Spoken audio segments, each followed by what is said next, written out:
আজকে আমি আপনাদেরকে এমন একটি দোয়া শিখাবো যেটি ফজর নামাজ বাদ পড়লে মাগরিব পর্যন্ত আপনার মৃত্যু আল্লাহ পাক দিবেন না, আর মাগরিবের নামাজের পর পড়লে ফজর পর্যন্ত আল্লাহ পাক আপনার মৃত্যু দেবেন না।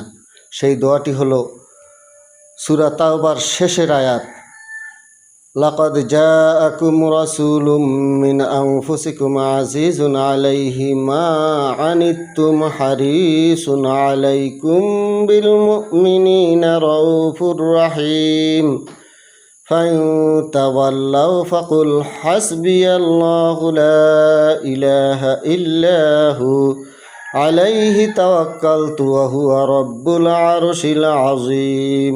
এই আমলটা আমি করতেছি, ইনশাআল্লাহ কোনো বিপদ আপদ বালা মুসিবত আমার কোনো কিছুতেই আসর করতে পারে না ইনশাআল্লাহ।